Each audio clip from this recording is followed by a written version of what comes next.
All right. We are back here at Song of the Day, coming to you from the Rock Cave. I'm your host, Mark Pierce. It's Friday. You know what that means? Say it with me. It is Octane Friday, and that's when we kick things up a notch. Looking forward to today's episode. First and foremost, talking to Paul Chabot yesterday about top Rock Cave episodes, as we have a little bit this week. Carpenter is still in first place after 1 year, and that's just, that's a lot to take in. But the Cinderella episode from the summer, when they lost two of their band members, has pulled into a virtual tie for first place. So there you go. You got U2 in third place, and then Måneskin from just last week overtook Jerry Cinnamon. So what's the conclusion here? I said, Paul, what's the conclusion here? He said, the conclusion is, really, you should just play, you should just play Måneskin all the time, Monday through Saturday. And I said, yeah, and we'll throw in Carpenters every Sunday. And that's it. That'll be my show. That's it. That's what's gonna get me famous, okay? So get ready for that format change next week, okay? So what are we talking about today? All over my Twitter feed yesterday. Again, we're on this same topic of covering albums that I've covered before, and it's okay. We can do that, because you know what? Other than the 6 of you who are platinum members that have seen all my episodes, your top fan people, there's a good chance that most of you, the rest of the 14 of you out there, haven't seen all my episodes. So you haven't seen the one on this album, and this is too big of an anniversary to let go by, because there's just some albums in your life, if you're a music person like I am, and I know you're out there, that music really is the soundtrack to your life, and it just brings you back. And there's really, really important records, and this is one of them. We're going back 44 years ago yesterday, February 10th, 1978. Van Halen dropped their debut record, again, all over my Twitter feed, and they're just getting a lot of press over this. And they're talking about it 44 years later. They're saying this is still a huge record. It still stands up. It's still good. It's not just nostalgic. It's actually really good. And it's like a greatest hits. Is it a perfect album? That's for you guys to decide, but it's pretty darn close. What are the numbers here? Let's do the numbers. 10 million copies in the United States. I went to number 19. A little surprise there. I thought maybe it would be a little higher than that, but number 19, respectable for 1978. What was going on in 1978 music-wise? You had disco, right? Had that going on. I know. Settle down.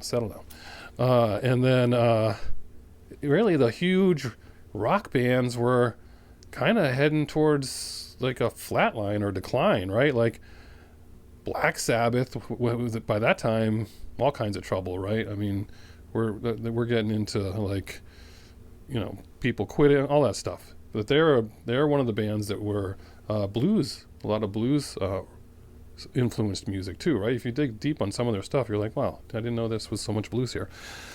Speaking of blues, of course, Led Zeppelin, 1978, their last record, In Through the Outdoor, their last tour.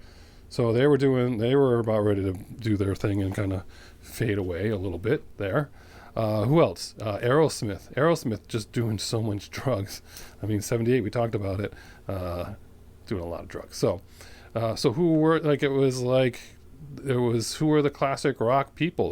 They were still there. I mean, like Grand Funk Railroad, the Eagles, that wasn't rock and roll, right?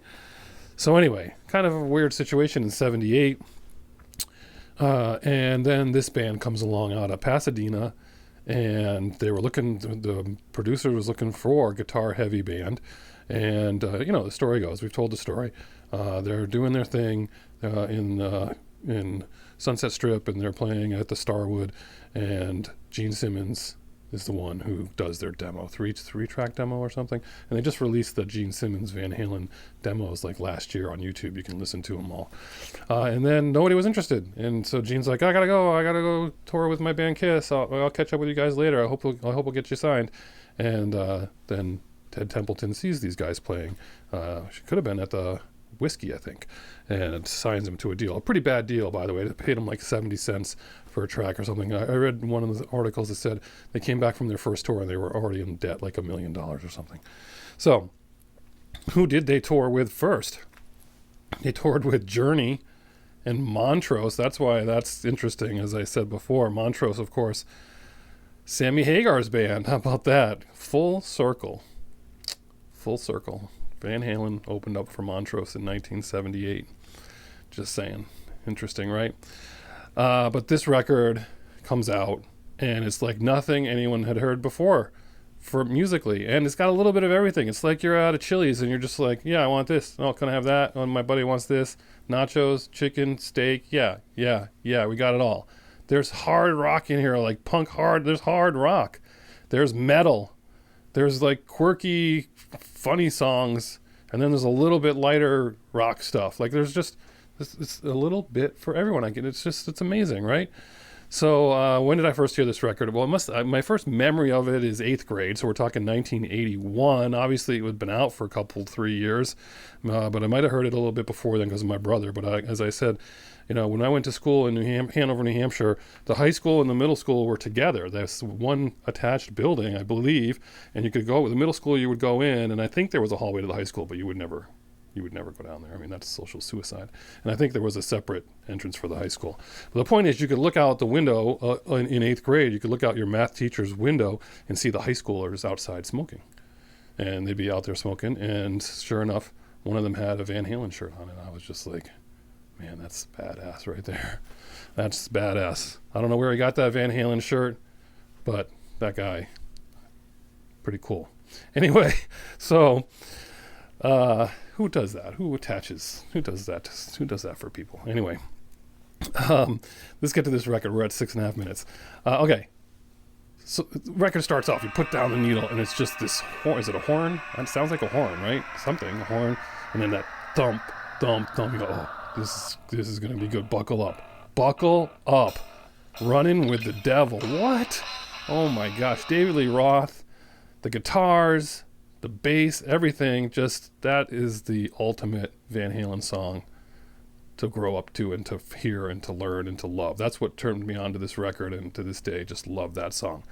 Eruption. Can't say enough about Eruption. Just almost 2 minutes of just pure shredding by Eddie Van Halen, defining hard rock, guitar, metal, whatever you want to call it, solos that for the next however long people will be like, we need to figure out how to do that. You Really Got Me. Kink song. Turn it up on its head. Totally different version. Awesome. I didn't even know there was a Kink song. I didn't know it when I was too young. I thought it was their song. Ain't Talking About Love. I've been to the edge, stood and looked down. Oh my gosh, this song, so good. I love that part, but that was, for the longest time, my favorite song on that record. I'm popping in that cassette with my Walkman and just play. I'm the One. Song you don't hear enough of Van Halen. You just don't hear that one enough. That's your side A. Perfect side. Flip it over. Jamie's Crying. What? Jamie's Crying? Awesome. Atomic Punk. Another song you don't hear enough of. Heavy song. Good stuff. Feel Your Love Tonight. There you go. There's something a little bit more lighthearted for you. That'll mix things up for you, but that's awesome. Feel Your Love Tonight. Little Dreamer. Also awesome. You don't hear that one enough. That's on the B-side of Hot for Teacher, the 45 that I had, strangely enough. Ice Cream Man, fan favorite Ice Cream Man. It's just, what is that song? You got the Running with the Devil, Eruption. You got all these things, and then you got them singing Ice Cream Man. And it's just like, okay, that defines who they're going to be the rest of their career. Heavy, funny stuff, and everything in between. And then the last song, On Fire, maybe does that one keep this from being a perfect record? On Fire. You listen to On Fire, and that's like metal. That's like a precursor to Dawkins or something. I don't know, but it's good stuff. So you tell me. Anyway, 9 minutes. Darn. But it needed it. All right, love this record. So good.